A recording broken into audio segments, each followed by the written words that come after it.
So hello everybody, in today's video we are gonna prepare a very quick and easy leche flan recipe.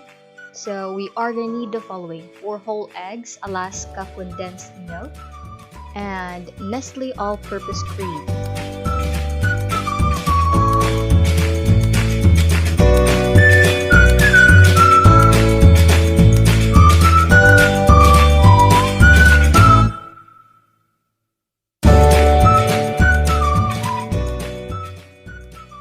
For our caramelized sugar, we are going to need sugar, of course, and water.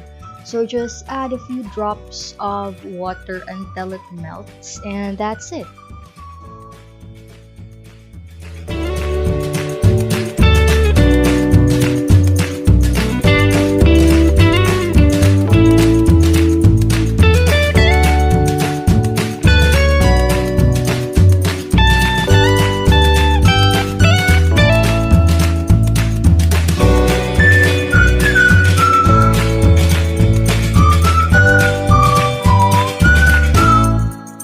Later.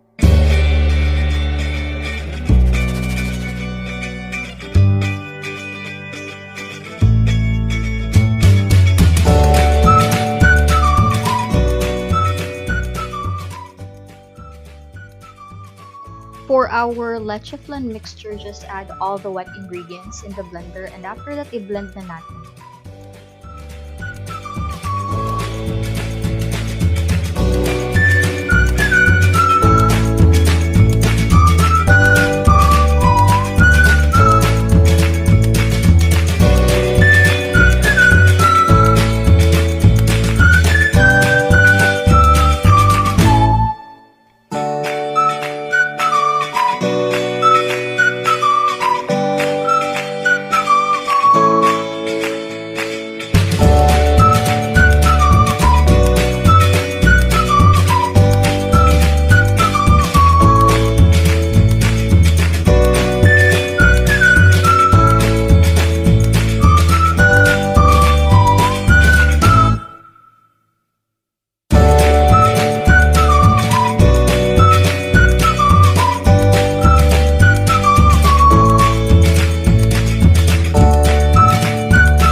Now let's add our lemon zest. This is actually optional though, so pampatanggal umay lang.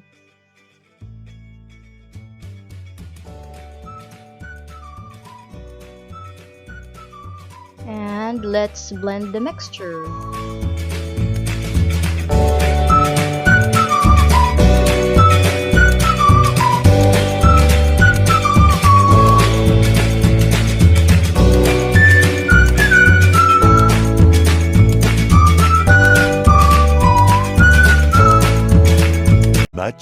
Much later.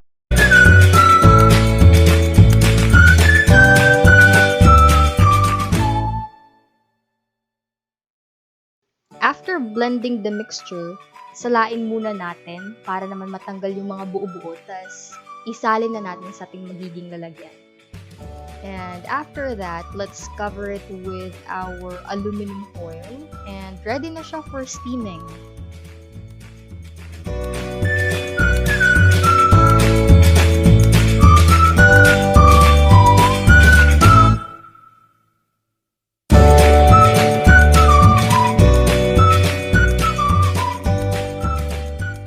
And let's prepare our steamer.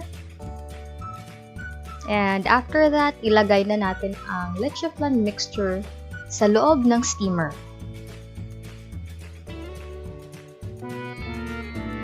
Di kasya mga be, so change of plan.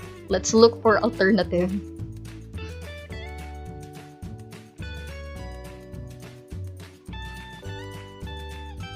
Okay, so lalagyan ko ng patungan. And that's it. Kasya na siya.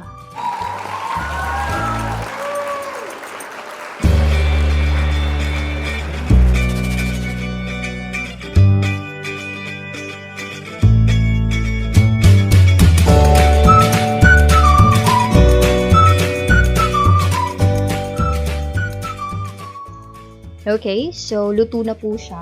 Kung nagtataka kayo ba't may mga kulang na parts, well, tinikman ko po siya kanina and so far okay naman. So, let's leave it for several minutes.